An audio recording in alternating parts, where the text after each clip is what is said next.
മലബാറിലെ പ്രധാന ശബരിമല ഇടത്താവളമായ മലപ്പുറത്തെ മിനി പമ്പയെ സർക്കാർ തഴഞ്ഞെന്ന് പരാതി ഉയരുന്നു. അയ്യപ്പ ഭക്തർക്ക് വേണ്ടത്ര സുരക്ഷാ സംവിധാനങ്ങൾ ഇത്തവണ മിനി പമ്പയിൽ ഒരുക്കിയിട്ടില്ല. പോലീസ് എയ്ഡ് പോസ്റ്റ് ഇല്ലാത്തതുകൊണ്ട് തിരക്ക് നിയന്ത്രിക്കാൻ കഴിയുന്നില്ല. ഇതര സംസ്ഥാനങ്ങളിൽ നിന്നുള്ള ആയിരക്കണക്കിന് തീർത്ഥാടകരാണ് ഇവിടെ ഓരോ ദിവസവും എത്തുന്നത്. 24 prime time breaking. Tamil Nadu, Karnataka, Andhra എന്നീ സംസ്ഥാനങ്ങളിൽ നിന്നുള്ള അയ്യപ്പ ഭക്തരുടെ പ്രധാന ഇടത്താവളമാണ് മിനി പമ്പ. ദിവസേന 5000-ഓളം തീർത്ഥാടകർ ഇവിടെ എത്തുന്നുണ്ടെങ്കിലും ഭക്തർക്ക് വേണ്ടത്ര സൗകര്യം ഇവിടെ ഒരുക്കിയിട്ടില്ല. വാഹന പാർക്കിംഗ് സൗകര്യവുമില്ല. പോലീസ് എയ്ഡ് പോസ്റ്റ് ഇല്ലാത്തതിനാൽ തിരക്ക് അനിയന്ത്രിതമാണ്. ഫയർഫോഴ്സോ മെഡിക്കൽ എയ്ഡ് സെന്ററോ പ്രവർത്തിക്കുന്നില്ല. There were too many facilities for drinking water and for food also. But as you can see now, there's no facilities for drinking water and food. Like we come and we cook our own food and we eat and go.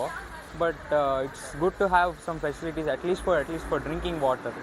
2021 വരെ എല്ലാ വർഷവും മണ്ഡലകാലത്ത് 10 ലക്ഷം രൂപ ചെലവഴിച്ച് ജില്ലാ tourism promotion council mini പമ്പയിൽ സൗകര്യമൊരുക്കുമായിരുന്നു.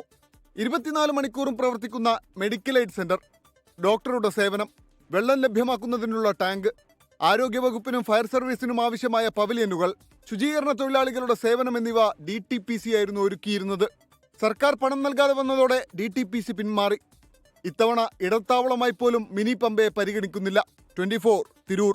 ലോകത്തെവിടെയായാലും ഏത് സമയത്തും 24 വാർത്തകളും ഓഗ്മെന്റഡ് റിയാലിറ്റി പാക്കേജുകളും എക്സ്പ്ലെയിനറുകളും വിശദമായി കാണാൻ ഞങ്ങളുടെ യൂട്യൂബ് ചാനൽ നിങ്ങൾക്ക് സബ്സ്ക്രൈബ് ചെയ്യാം.